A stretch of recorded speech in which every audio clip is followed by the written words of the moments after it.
Hi, this is Russ Ballard, and you're listening to the Voices of Russ Ballard podcast.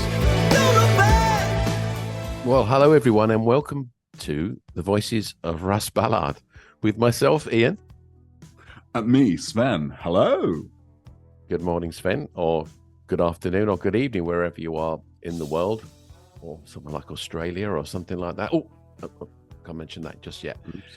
Before we've got a really, really special guest this morning. We're really proud to have him on, and so looking forward to speaking to him.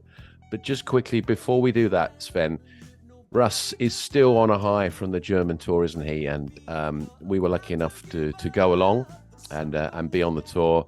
I think it went super. It couldn't have gone any better, could it? Really, thanks to the German people. It was amazing seeing Russ back on the stage and the warm reception he got from the audience. Yeah. Remember the first night in Munich? It was amazing. I mean, even Russ said it's like coming home, and this is exactly what we felt. I mean, well, we were just said it before, but hey, we were hanging around with the guys, sharing some beers backstage. Yeah.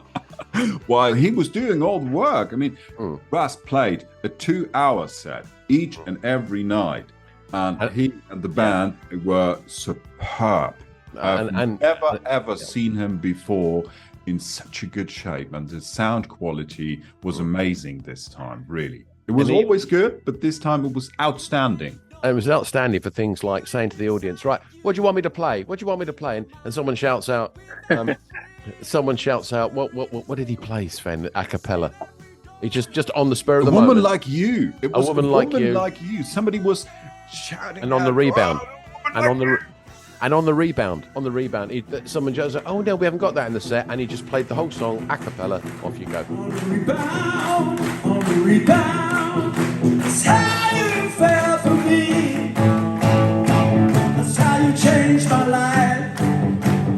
Cut me like a knife. On the rebound, you came and took my soul. Anyway, amazing. Thank you for your warmth to all the German people. Such sparing your blushes there, Sven. Okay, so I think we ought to get straight to our guest today. Sven, Ian, who's our guest? Who's our guest? Can I do the intro? Well, yeah. Great. What more can I say? Do the intro. Okay. Well, listen, we've been trying to keep our latest guest a secret, but now we're giving it all away. We're not living in a fantasy or even moonlighting. It's actually more than I can say. You know, the weather is awful here in Europe. There's both rain and thunder in our hearts. But the show must go on, and I ask you, how much love can we possibly have for this person? Please welcome, live from his studio in Australia, Grammy Award winner, multi-million recording artist, who also has a cute way of talking. So let's take a selfie with Leo Sklar, ladies and gentlemen. Applause. Hello, everybody. Welcome. Leo, hello. What an intro, guys. That's pretty good. I could write that down and use it somewhere. That's fantastic. Thank you so much, Ian, and thank you, Sven. No problem. Lovely to be here.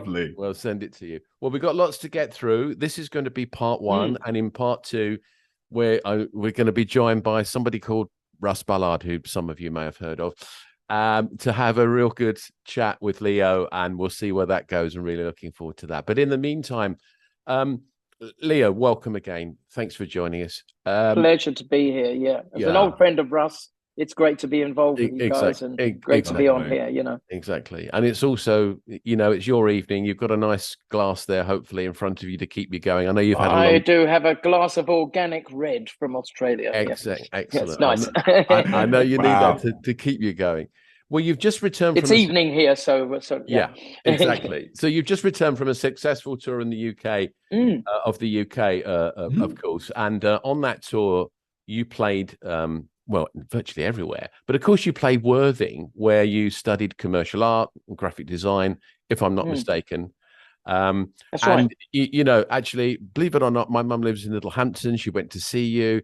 She said, he's still got a fantastic voice. He's great. So, you know, it was lovely. Have you recovered from that? Because that was a really long and grueling tour, wasn't it? Do you know, the funny thing is, I mean, I'm 74 now, and it was really enjoyable. And I didn't find that my energy flagged anywhere. You know, we had 37 shows we did, including 3 in Ireland, which was a continuation of a tour that was postponed there. This tour was in 2020, in March, and we'd done a show in the Isle of Man, and a show up in, you know, we did a show in the north, God, what's it? God, I'm trying to remember the place. Life on the Road. We did Life on the Road. I tell you, it all blurs into one at this age. Yeah. But anyway, we did 3 shows, and then the COVID alert came in, and all of a sudden the Irish government, we were in Limerick, heading for Cork, and they just said, right, no gatherings over 2,000 people because of COVID. And so we had to hold that back. But lovely promoter Pat Egan out in Ireland said, okay, look, we'll do it again. You know, no, we'll carry on. So we still had Cork, Dublin, and Belfast to go. And we got to do those shows again, which was fantastic. That was the start. And then we did a Butlins weekend. You know, they have these fan weekends where everybody comes down for the weekend. They dress like the acts. There was me and David Essex and a few other people kind of filling this weekend. So we did a kind of nostalgia show there. And then we embarked on the tour, starting in Truro, going all the way to Aberdeen, and all the way around the country. So it was a great experience. And of course, being the 50th anniversary, it was a special show. Russ Ballard would know all about that anniversary because he played on my original album, Silverbird, which was started in 1972. And in 1972, during 1972, Roger Daltrey made his first solo album with Russ on it as well, and included many, many songs that David Courtney and myself had written, notably Giving It All Away and One Man Band.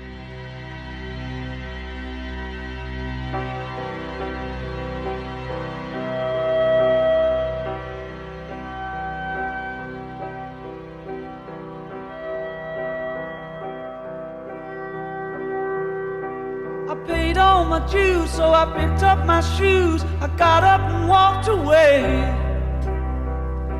Oh, I was just a boy.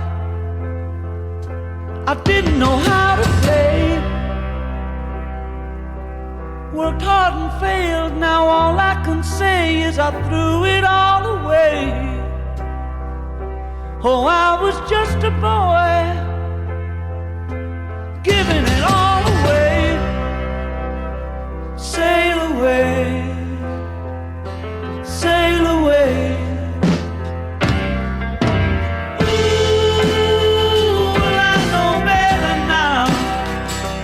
I know better now. Giving it all away. Ooh, well, I know better now. I know better now. Giving it all away.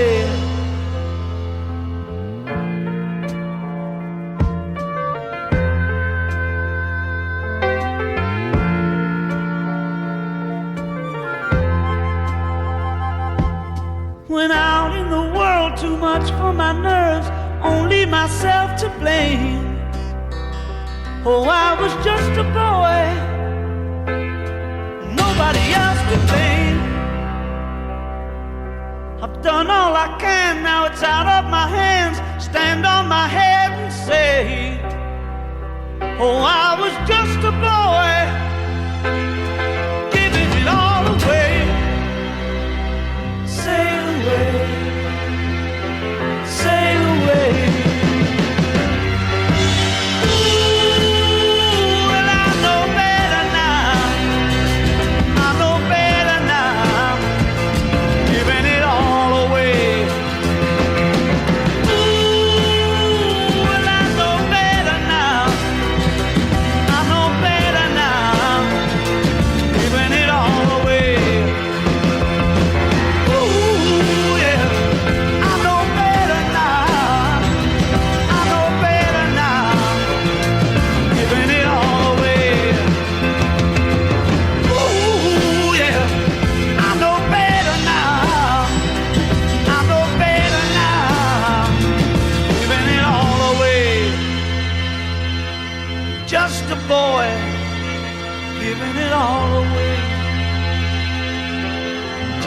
boy, giving it all away. I was just a boy, giving it all away. Just a boy.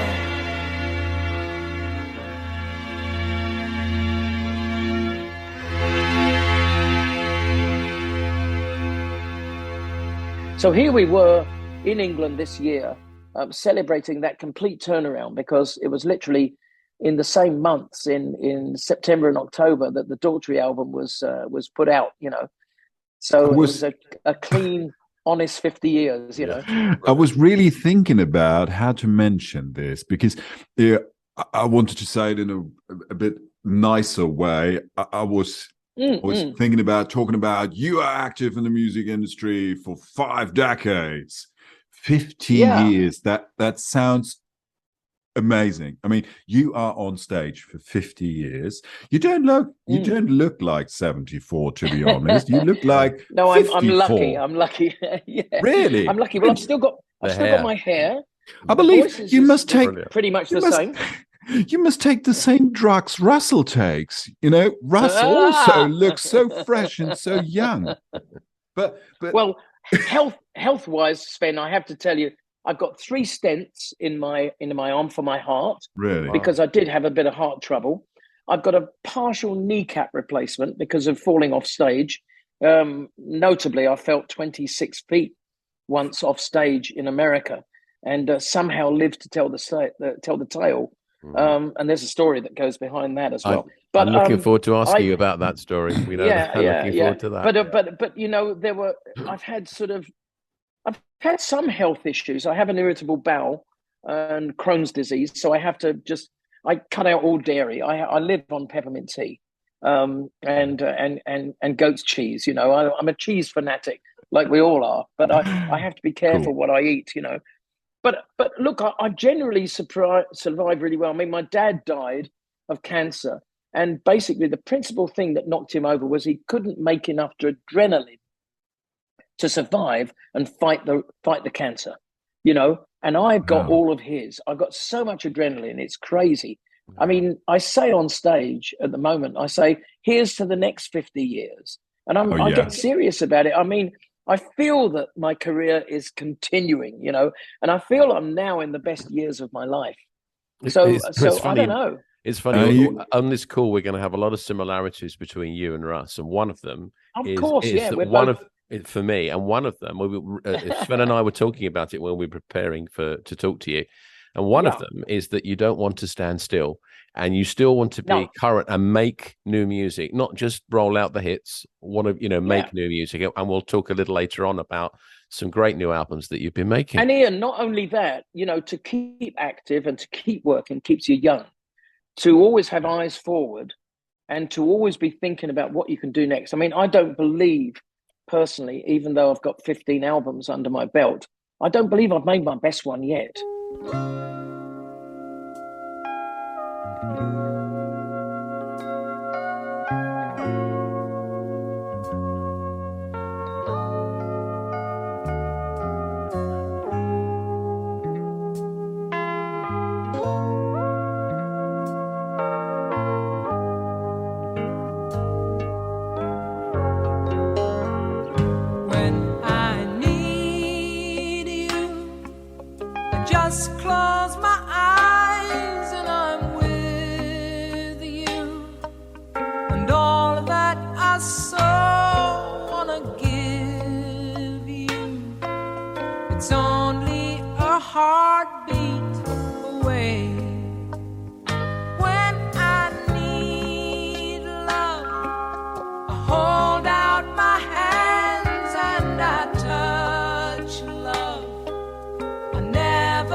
It's cold out, but hold out.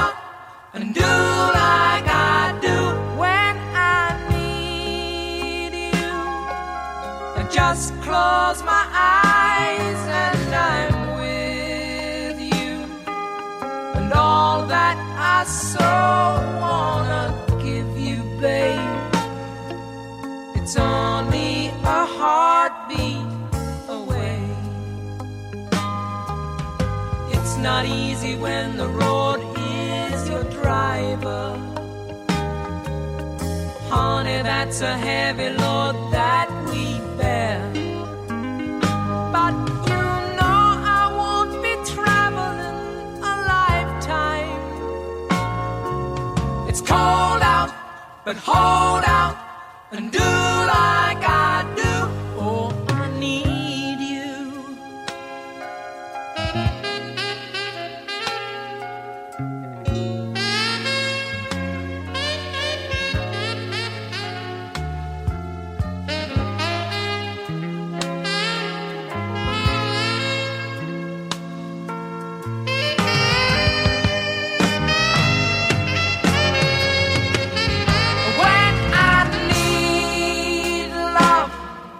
I hold out my hands and I touch love.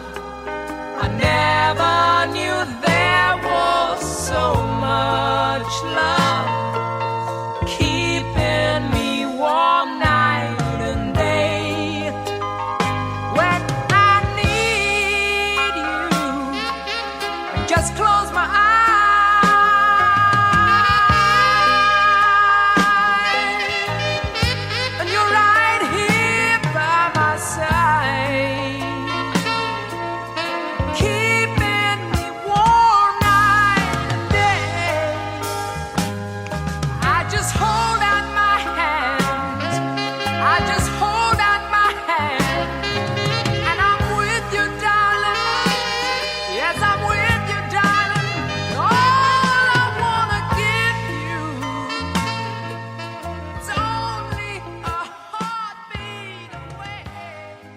I believe I'm just warming up to it, you know. So, that's the mental state. But I think Russ and I are very similar. We just believe that, you know, it's a journey. I mean, my hero always was Van Morrison, and Van Morrison. When I got together with him the last time, we did a show in tribute to the great Lonnie Donegan, and he was on the bill. And I went to Van's stage dressing room. And he said, "Oh, good to see you, Leo. You know, how you doing, man?" And, you know, and the usual thing, you know, you get a little bit of banter with Van. He can be truculent, but he was really lovely. And he turned around and he said, "You've been going a long time, man." And I said, "Well, no, not as long as you." And he said, "Do you know what, Leo?" He said, "We're still at school. We're in music school. Every day we learn something new." And wow, that encapsulates what we do in the business, doesn't it? Yeah. Wow. But first of all, let's go way back. Yeah. Let's turn the clock back more than 50 years, I would say. More than 50 years. Sure. Leo, you were born in Shoreham by Sea, son of a doctor, I think. Yeah. No, son of an engineer, actually, but my mother was a nurse. And we were based at a hospital. Yeah, we were based at a hospital because my dad was the hospital engineer. The hospital engineer. And was he singing while walking through the hospital? So are there any music related influences in your family? My father used to join choirs, of course. I mean, my father and mother were very devout Catholics. So we were very much linked with the church, the parish church, the Catholic church in Shoreham by Sea, St. Peter's. And also there was a school there run by nuns as well. So we had to do everything that was Catholic. Me and my younger brother, 3 years younger, Brian, my older sister, Kathleen, 3 years older. I was the middle child. Gerard, my real name is, Gerard Husayer. And so I was a good Catholic boy. And we had to do everything sort of linked with the church. It was a very important part of our lives. I mean, a guy called Father Dermot McHale, who was a wonderful priest, actually taught me to sing. He was my first teacher. Yeah, and I was an angelic choir boy, singing in the end in solo cathedrals. I was singing solo in cathedrals, you know, and singing, you know, Domine, So I always had, he helped me develop this boy soprano voice, which is, I guess, my key, really. It is. Yeah. It is. Good, it's the essence of everything. So I always had this pure, high, gorgeous child soprano voice. I mean, and he taught me how to develop it from the stomach, use the whole body, all of this stuff, So that's my background. And I was born as Sean-Bassy was a very small town. I always aimed to get out of there, And by the time I went to art school after school. I was good at art. I became a commercial artist in London, graphic designer. I did the Bob Marley covers. I designed hair products for Molten Brown, and I designed logos and labels, did exhibitions. God, I did everything for Jaguar car industry. I even did adverts for Guinness, the drink. And not only did I do adverts, because I had a good turn of phrase, because I was a frustrated boy poet or writer, I wrote a lot of the copy for the Guinness ads as well. So, you'd come up with these clever little things, and there was this huge agency that I worked for. Yeah, it was clever stuff, but it was challenging, and I loved a challenge, So Ian, I was a studious kid. Ian, can you leave us alone for, I would say, 2 to 3 hours? I can learn a lot from this man. It's design-wise. But yeah. Well, I now work with a team. I mean, I've got a guy in England who does all our merchandise, a lovely guy, John Eden. I've got a wonderful guy called Peter Barrett. They're both English, who lives here in Australia, and he does all my record covers with me. So I'm not alone, but I do a lot of the main design work, for our website, for everything, And but I'm not as practical anymore, because what happened to me was I was a graphic designer for years, but then I had a nervous breakdown, and I found I really couldn't draw anymore. And all my skills, because I was an illustrator working in the 60s for Nova magazine, for the Bieber store, I even did the drawings in Private Eye, the political magazine, for Barry Humphries, Barry Mackenzie, this famous Australian character. So I did the comic strip with him quite a lot as well. But I worked with some amazing people. But one day, taking on too much work and having a studio in Hampstead, I just fell apart. I had a breakdown. I couldn't afford to pay my artists, and I wasn't any good at billing anybody. So I didn't have any money.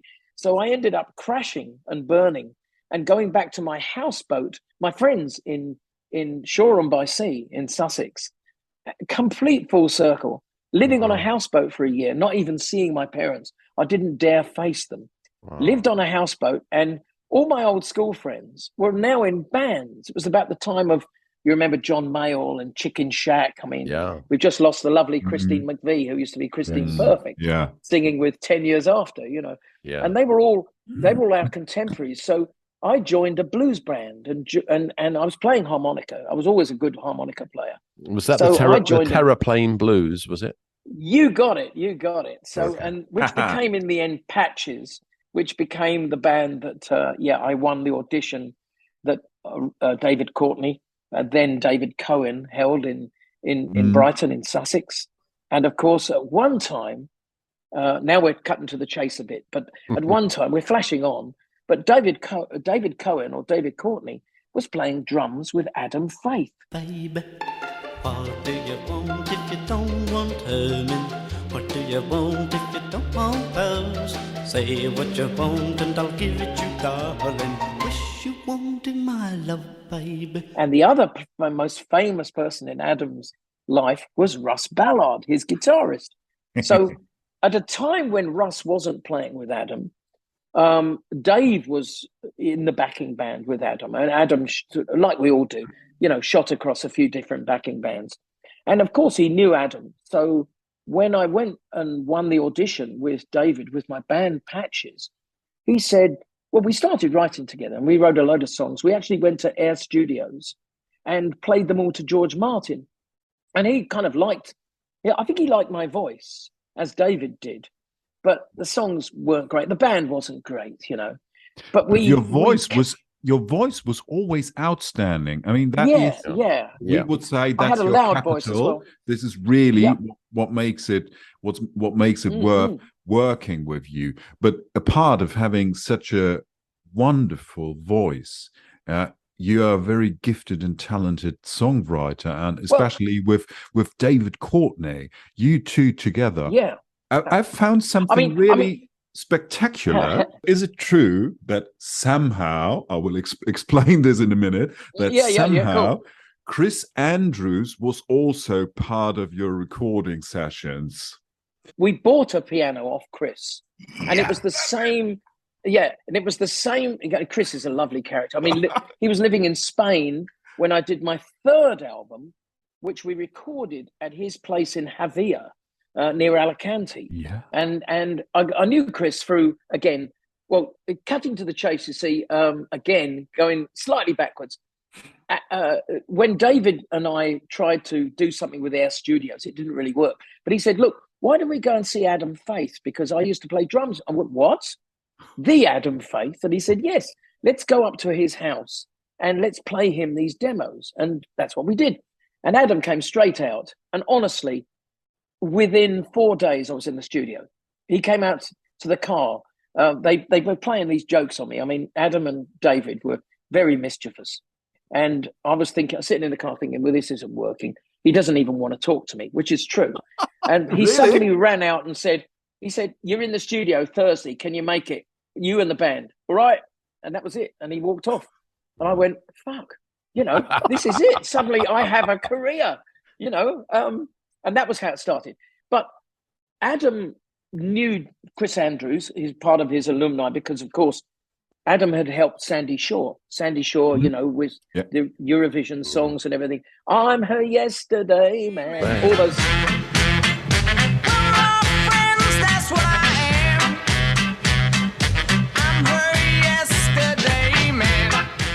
Songs, Puppet on a String, all written by Chris Andrews. So Chris wrote a lot of songs for Adam as well back in his day. So I got introduced to Chris, and we got on like an absolute house on fire straight away. And David used to use a Knight piano, an upright piano made by an English company called Knight, which was a fantastic songwriter's piano. And the other guy who had one of these, when I went round to his house, was Chris. And Chris said, well, I'm not really writing any longer. I'm giving up on it all. And I said, can I buy a piano then? And I bought the piano. That was it, so that was the connection. And then when we went to after we'd made Silverbird, the first album, Just a Boy, the second album, 1974, 1975, with Frank Farrell, we were writing all these songs, and we went down because David Courtney wasn't writing with me anymore, because Adam decided that Dave should make his solo career, and he kind of engineered splitting us up. But when we get to talk to Russ, you're going to see the Machiavellian side of Adam. He used to play games with all of us, and Russ is very much a part of that. So in 1975, I'm writing with Frank Farrell, a wonderful bass player who used to be a founder member of Supertramp.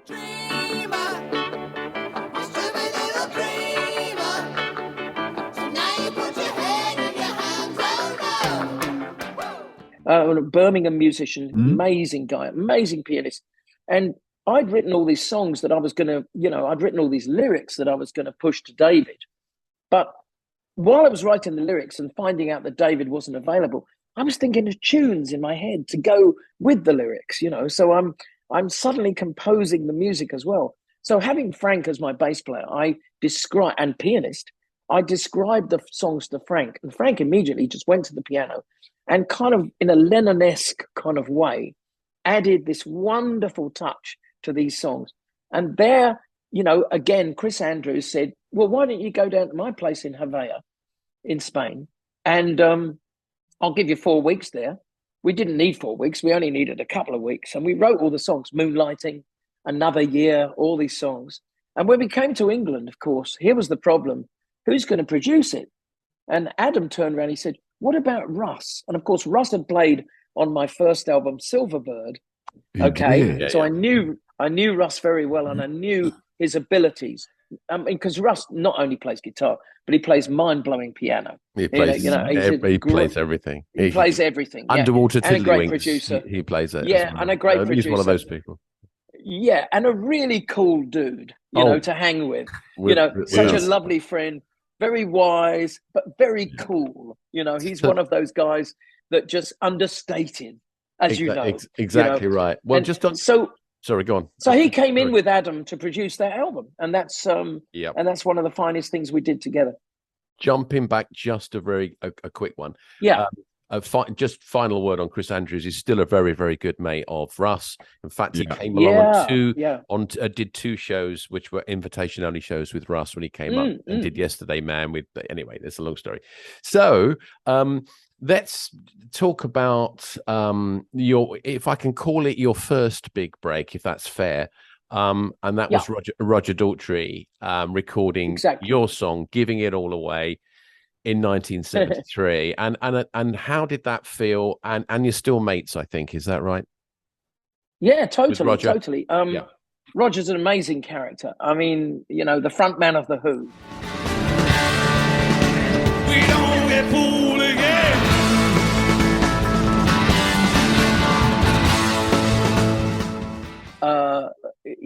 I got this chance through Adam, because Keith Altham, a very famous publicist and writer of the New Musical Express in England, the man who persuaded Jimi Hendrix to set fire to his guitar at the Monterey Festival. And publicist for the Beatles, for McCartney, you know, for the Who, for Hendrix, the Animals, the Trogs, my God, everybody in the industry. Keith came to do an article on me in the New Musical Express in 1972.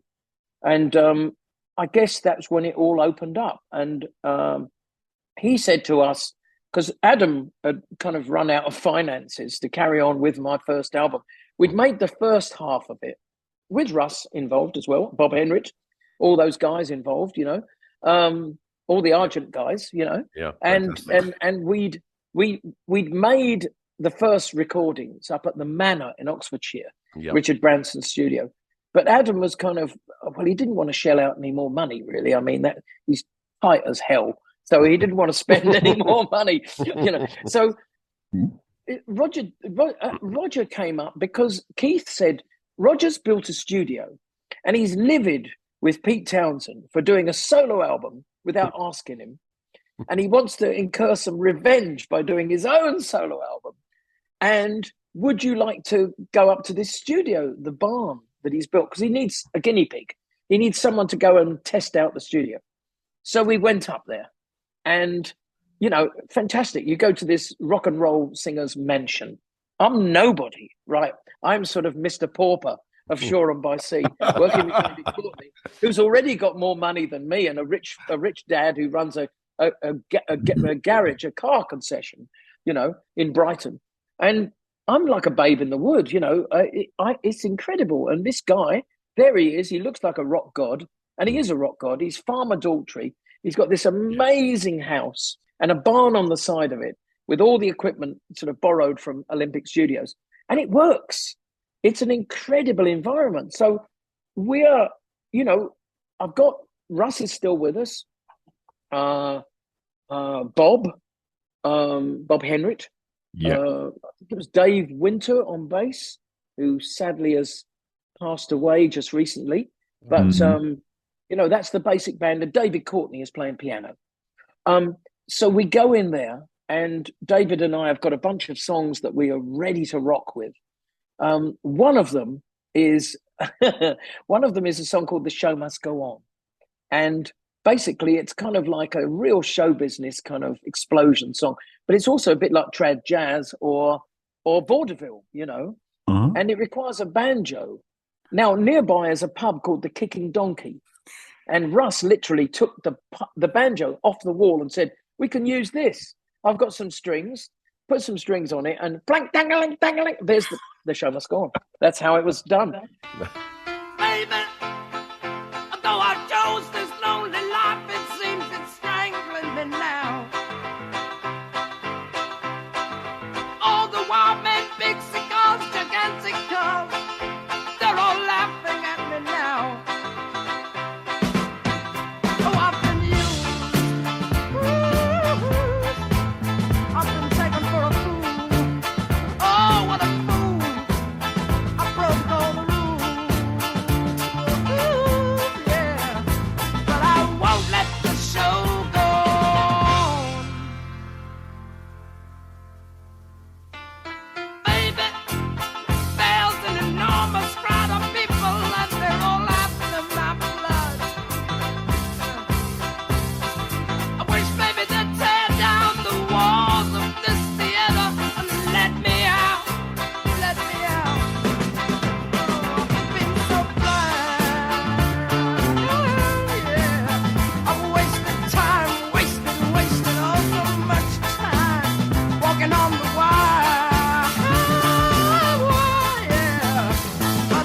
won't let the show go on.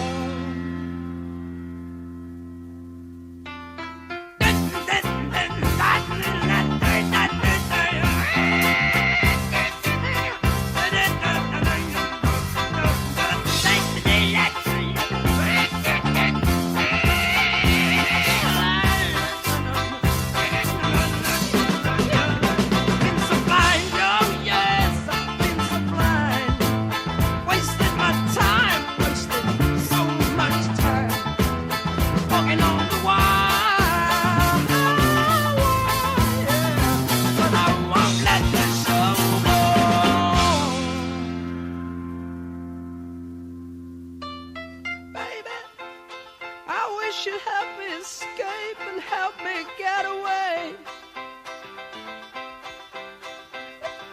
Leave me outside my dress, far away from this masquerade. I've been so used, I've been so abused, I've been a fool, I broke all the rules. I've been so used, oh, abused. But I won't let the show go, but I won't let the show, oh, I won't let the show go. But you know, it's so marvelous that Brilliant. to tell the story of the Daltrey connection. Roger heard us recording these songs, and of course he's sitting in every day with us. And one day he turns around very quizzically to me and Dave. He says, "Come on, let's have a walk. I need to talk to you."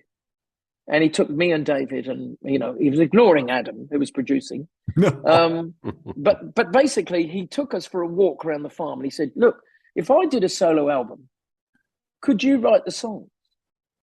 And we just turned around and looked at each other and said, "Well, yeah."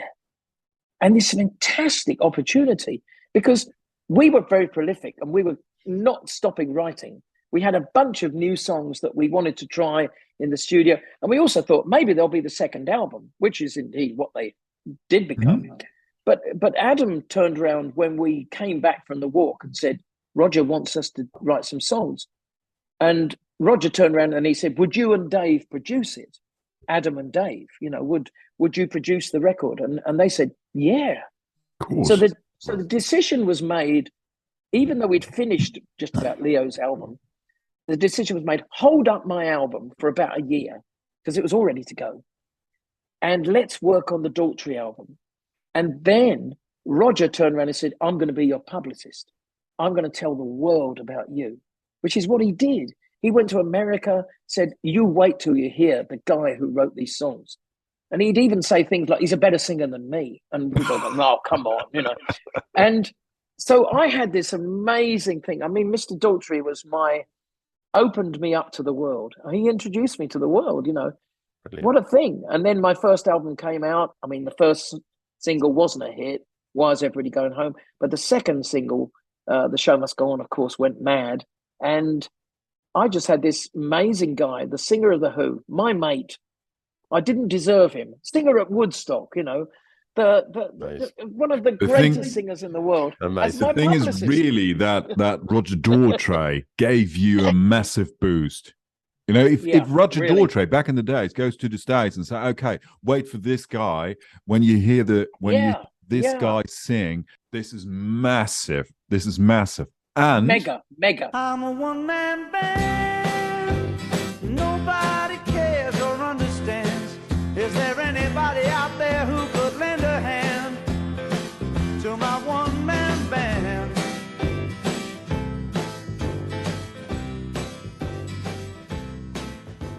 For 3 days now, mega. And be proud of yourself. Be proud of your voice and your writing skills together with David. It was bloody scary, Sven. It was so scary because suddenly you've got to fit the bill, you know. Suddenly you've had all these people talking about Ian. You've had all these guys kind of build you up. I mean, Adam was Mr. Confidence, you know. He'd say, "Leo, yeah, just go there, Leo. It'll be all right." You know, and I'd changed my name to Leo, so I wasn't even quite yet ready for being Leo. The transformation from Gerard to Leo was quite something as well.